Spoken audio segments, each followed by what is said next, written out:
Welcome, ladies and gentlemen, to our Wednesday night class. It's nice to see everybody. We are studying Parashat Shelach, and we are studying the holy words of Rav Shimshon Pincus. May his great memory be upon us. We would like to thank tonight's sponsor for the class, Sami Ben Talila, who is sponsoring tonight's class in honor of his dear wife and children.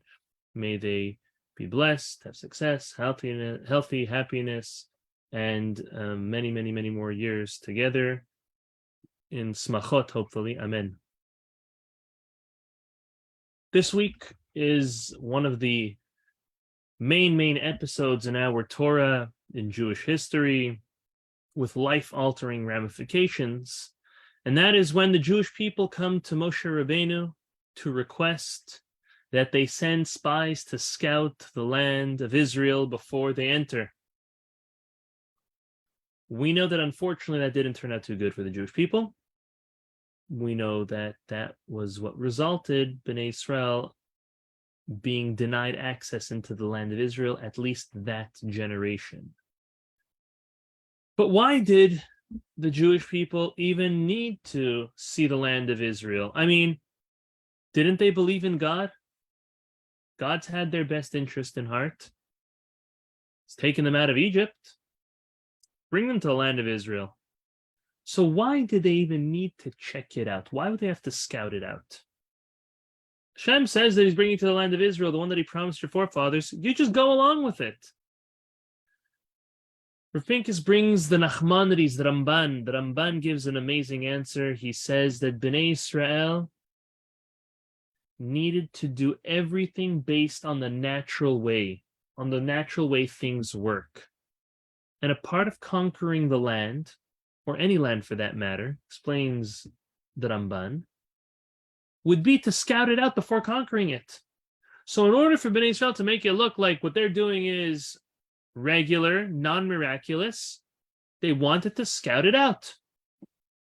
Asks Rav Pincus, 1 second. If that's true, and they had to make it look like it was all natural and no miracles, why then does Moshe ask the spies to report back specific details about the land? Why would any of that matter? If Hashem promised an amazing land, and the only reason why they're sending in scouts is to make it look like this is all natural and it's not miraculous, so why would they care what the land looks like? Why would they even care of any of the details of the land or the inhabitants of the land? Truth is, Rav Pincus says, Bnei Israel doesn't even know what to look for. If it's a good land or not. They wouldn't have even known what to look for. Furthermore, he says, and what? If they would have come back and said the land is no good, would they have not have entered? Their entire purpose of going was to enter. So therefore, Pincus gives an important answer, and we can make this practical to ourselves as well. Pincus says that Moshe Rabbeinu was worried that maybe after Bnei Israel sinned, the sin of the golden calf, that the land of Israel now lost all, or maybe even most of, the advantages and blessings that God originally promised Bnei Israel with, that God originally promised Avraham, Yitzchak, and Yaakov, our forefathers, with.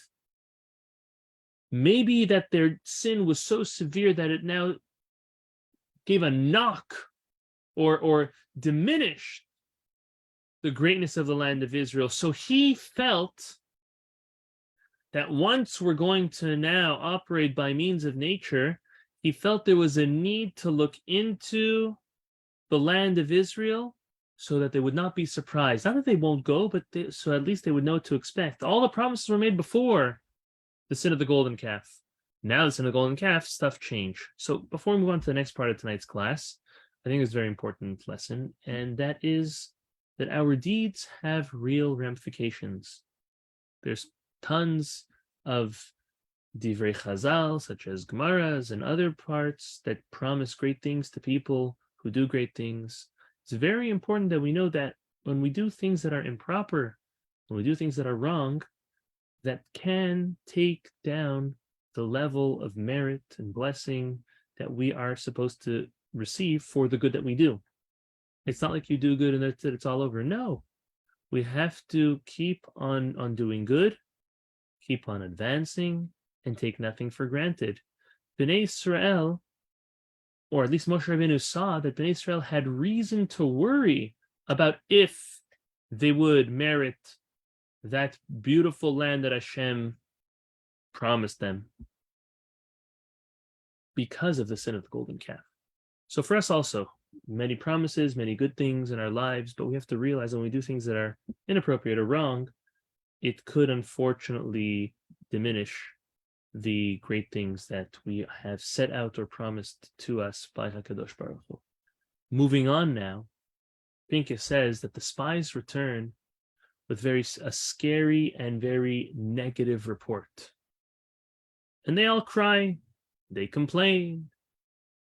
There's so many very important practical lessons that emerge from this episode, but here's one that is so personal to many of us. But the good part is that there's something we can do to work on it and hopefully not fall into this trap. In the book of Deuteronomy, we're told that Bnei Israel said the following. Take a look. Deuteronomy chapter 1, verse 27. Vatiragnu be'aholechem vatomru besinat Hashem otanu hotzianu me'eretz Mitzrayim latet otanu biyad ha'amori lashmidenu. This is just absolutely mind-boggling. What's going on over here? Okay, sorry, I don't know if you saw me or not, but the verse says that the Jewish people, Moshe tells that the Jewish people murmured in their tents, saying, because Hashem hates us, he took us out of the land of Egypt to deliver us in the hands of the Amorites to exterminate us. Can you imagine this? Can you imagine what's going on over here? Simply the Jewish people were complaining that the reason why Hashem took them out of Egypt was because he hated them. He performed all of the miracles of the 10 plagues that he brought upon the Egyptians. He split the sea. He gave them manna. He gave them water. So much more miracles and providing for the Jewish people. Why? You know what they say? Because Hashem hated Bnei Israel. Just because he wanted to kill them.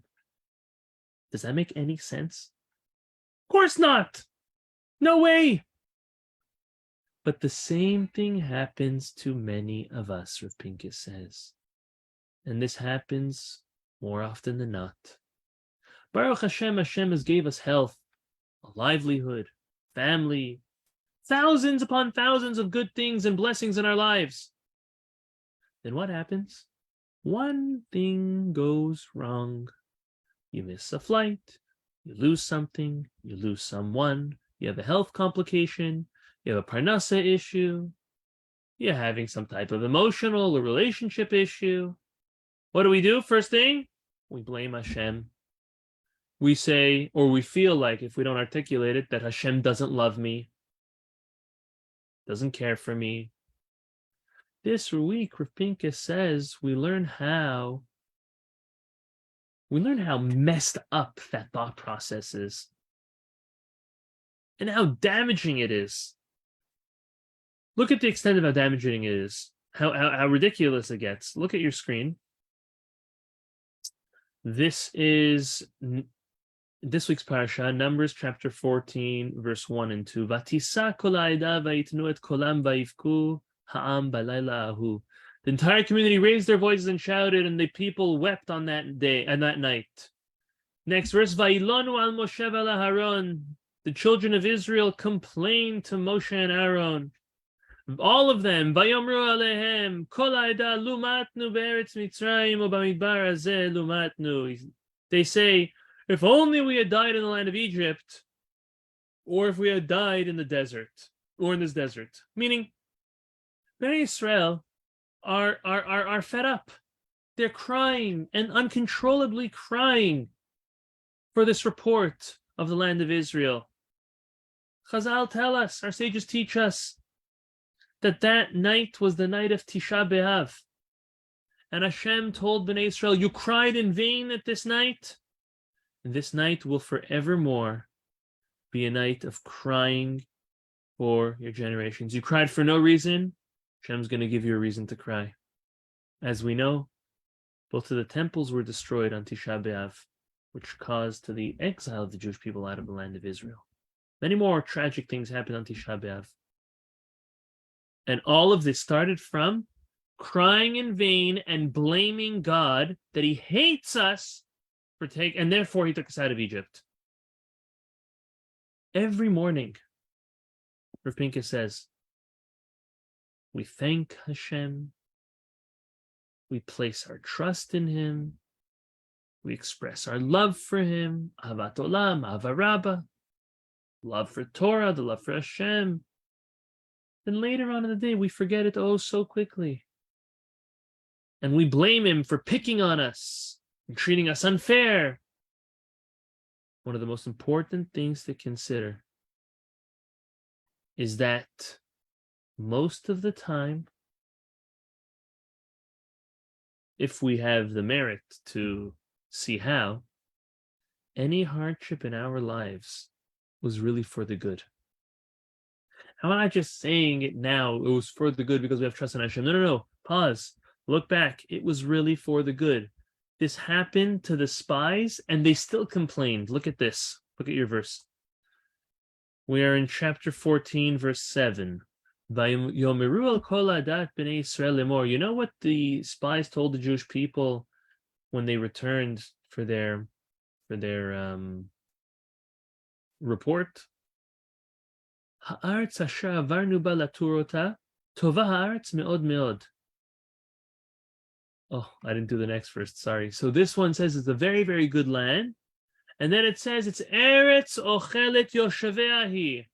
It is a land that eats its inhabitants. Eats its inhabitants? What does that mean? Explains the Talmud. You know what Hashem did? He did a great chesed for the spies. He made it sure that there would be many deaths during that time of the locals. So this way, everyone would be, the entire population would be busy with friends and family who are passing away and funerals. So the spies saw this, and like, oh, everyone's weeping, everyone's mourning, people are dying. Eretz ochel teshuvehi, it's a land that eats its inhabitants. But what did Hashem really do that for? He did that so the spies would not be so noticed. They wouldn't pay attention to the spies, and the spies were able to come in and out, no problem. But what did the spies do? They looked at this as a bad thing, as a curse of the land. How many times have we been so disappointed with the way things turn out? And we turn and we blame Hashem. And yet months or years later, we see how we wouldn't have wanted it to turn out any different because the outcome is the best possible. Nothing could have been better. I spoke to someone today, a friend of mine, I'm not going to mention his name, talking back and forth. And he was helping me with something. So he said, I can't get back to you tomorrow. I'm going to have to get back to you on Friday. I said, okay, well, what's up? He said, I'm going for a colonoscopy tomorrow. I said, colonoscopy? You're in your 30s. Like, what's going on? So he said that unfortunately he has colitis. I said, I feel horrible. What happened? When did this happen? Is it something new, something hereditary? He said, when I was 20 years old, I was diagnosed with colitis. I've been dealing with it since then. It's been, he said, 18 years, so it must be 38. I said, wow, I feel so bad. I mean, I really, really feel bad for you. It's a hard thing. I mean, if you know, I have an uncle that has colitis. I know what colitis is like. It's very, very difficult. He says, Baruch Hashem. I said, wow, why? Just positive or why? He goes, if I would not been diagnosed with colitis when I was 20 years old, I'd have nothing that I have today. And by the way, mind you, this whole conversation is text back and forth. Okay, we're texting each other, bing, bing, bing, bing. I go, explain, well, what does that mean? He goes, if I would have never been diagnosed with colitis, when I went to college, I would have just been like everyone else. I would have been out partying. I would have been out on the sports fields. I would have been doing what college students do. But because of my colitis, I was a little bit limited in what I can do. And naturally, I was seeking, and I befriended, or the rabbis on campus befriended me, and I started getting close to them. I started asking questions, I started learning, and I started observing more, and growing up as a completely secular Jew to learning more and becoming observant. And if that would have not happened, I would have never met my wife, never got married to her, never had my kids, which led to only great things. His partners, current business that he's in, all because of his colitis. He genuinely believes and is thankful, as hard as this is even to imagine, for that pain and that hardship, because he truly believes that he would not have all the blessings in his life if it was not for that. That's a high level. This is a simple, you and I would think of him as a simple guy, but that's a very high level, strong level of belief and trust in Hashem. This is such a strong lesson for us, that we should, God forbid, never blame Hashem for the bad things. Never claim that he hates us, doesn't like us. I have someone who says, this is a joke here, God didn't deal me a fair hand. Chas v'shalom, we cannot think like that. Bnei Israel made this mistake. We have to do our effort to not make the same mistake. We have to realize everything is for the good, and not just realize it, we have to believe it. We have to live it. We've spoken many times about people who've had jobs, been fired from jobs, yes, been accepted to a position, not accepted to a position, married this person, not married this person, moved to this place, not moved to this place. All these things that will happen in our lives, make flights, miss flights, whatever it may be, they are ultimately for our good. The question is can we see it? Hashem did everything for the Jewish people, and they still blamed him, and they still complained. It's something that we can work on to hopefully not fall into the same mistakes.